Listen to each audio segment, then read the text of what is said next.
जय हिंद दोस्तों। बहुत बहुत बधाई हो आज आप लोगों को, क्योंकि भारत चैंपियंस ट्रॉफी में पाकिस्तान को शिकस्त दे चुका है। और आज के हम वीडियो के साथ में कुछ चीज़ें वो भी जानेंगे, और साथ ही बहुत अच्छे नए प्रश्न सॉल्व कराऊंगा मैं आज आप लोगों को।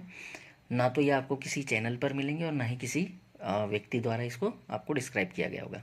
कुछ नए प्रश्न हैं, नए बिंदुओं के साथ जोड़ रहा हूँ, तो जल्दी से जुड़ते रहिएगा और वीडियो को लाइक और शेयर जरूर कीजिएगा। चलिए शुरू करते हैं आज का पहला प्रश्न। आयोडीन का मुख्य कार्य क्या है? तो आयोडीन का मुख्य कार्य रक्तचाप नियंत्रण करना, थायराइड ग्रंथि के वृद्धि एवं विकास को नियंत्रित करना, पाचन तंत्र को नियंत्रित करना और प्रतिरक्षण रक्षा प्रणाली को नियंत्रित करना। तो सही आंसर जो है इसका आप लोग देख सकते हैं, बी होगा, थायराइड ग्रंथि का वृद्धि और विकास को नियंत्रित करना। अच्छा, अगला प्रश्न है, आयोडीन की कमी से कौन सा रोग होता है? तो सभी को पता है, आयोडीन की कमी से ग्वाइटर रोग होता है, या घेंगा जिसको कहते हैं, या गलसोद भी कह सकते हैं। तो आपको उत्तर मिल गया है डी। अगला प्रश्न है, आयोडीन की कमी से शिशु में क्या प्रभाव पड़ता है? कुछ नए प्रश्न तो मिलेंगे ही मिलेंगे, पुराने भी मिलेंगे थोड़े से। आयोडीन की कमी से शिशुओं में क्या प्रभाव पड़ सकता है?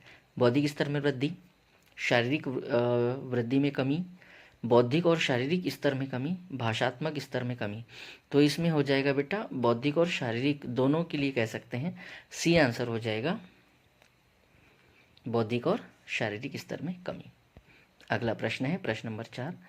प्रश्न नंबर 4 कहता है कि आयोडीन की कमी से महिलाओं में क्या प्रभाव पड़ सकता है? गर्भपात होना, शिशु मृत्यु, शिशु जन्म लेना, शैशवावस्था में मृत्यु जैसे गंभीर परिणाम। तो इसका सही उत्तर हो जाएगा डी, ये भी हो सकता है। ठीक है, तो अगले प्रश्न की तरफ बढ़ते हैं। प्रश्न नंबर 5 क्या कहता है, आयोडीन की कमी से शिशुओं में बौद्धिक स्तर कितने अंक सामान्य से कम रहता है? कितने अंक गिर सकता है? 10 से 5 अंक, 10 से 15 अंक, 15 से 20 अंक और 20 से 25 अंक। तो जहाँ तक इसका आंसर है 10 से 15 अंक आप लोग डी बी लगा सकते हैं। लिखा भी है मैंने उत्तर, कि आप लोग कन्फ्यूज़न ना हो, किसी प्रकार का कोई समस्या ना हो। अगला प्रश्न है, शिशु अवस्था कितने वर्ष तक की होती है? तो सभी ने आप लोगों ने पढ़ा भी होगा, 2 वर्ष तक की अवस्था को शिशुअवस्था कहा गया है। हरलॉक के अनुसार आप लोगों ने पढ़ा होगा, है ना। चलिए, 2 वर्ष लिखा हुआ है। अगला प्रश्न है, शिशु अवस्था में शिशु के शरीर की वृद्धि दर कैसी होती है? तो आप लोगों को यह भी पता होगा, तीव्र होती है।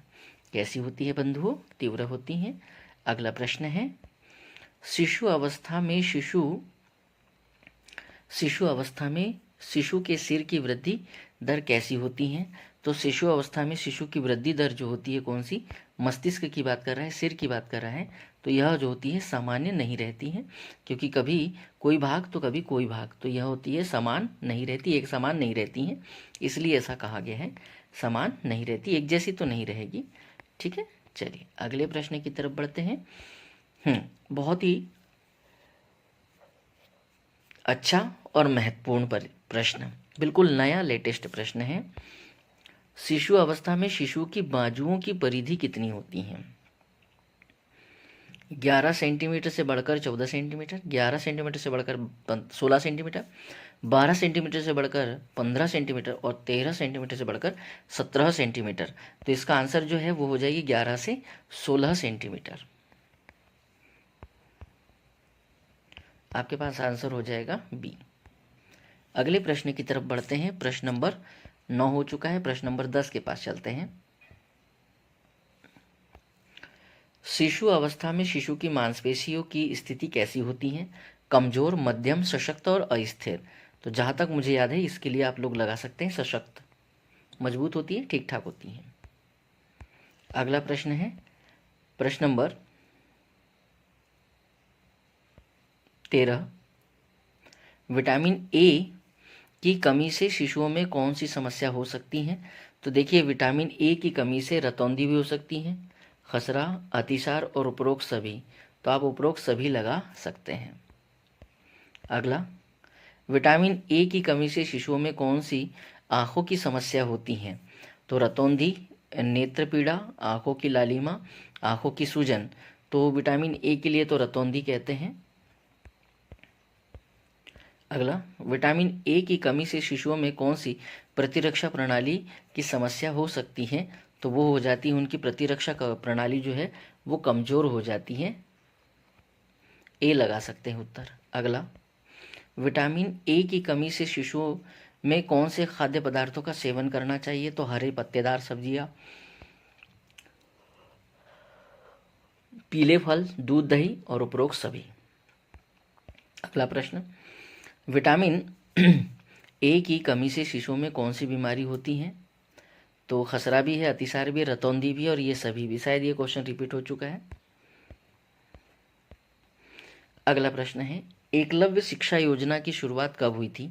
तो एकलव्य शिक्षा योजना की शुरुआत जो है 15 नवंबर सन 2011 में हुई थी या 15 नवंबर 2010-11 में हुई थी?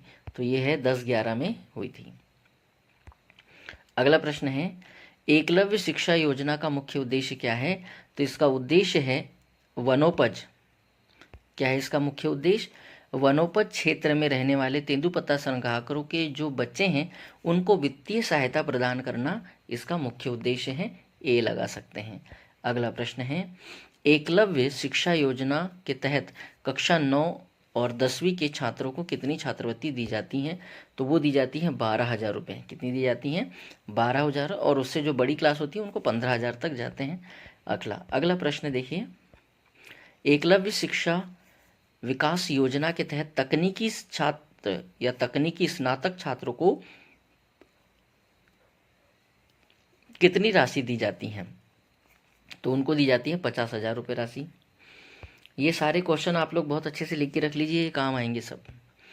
एकलव्य शिक्षा विकास योजना के लिए पात्र कौन होते हैं या पात्रता क्या है?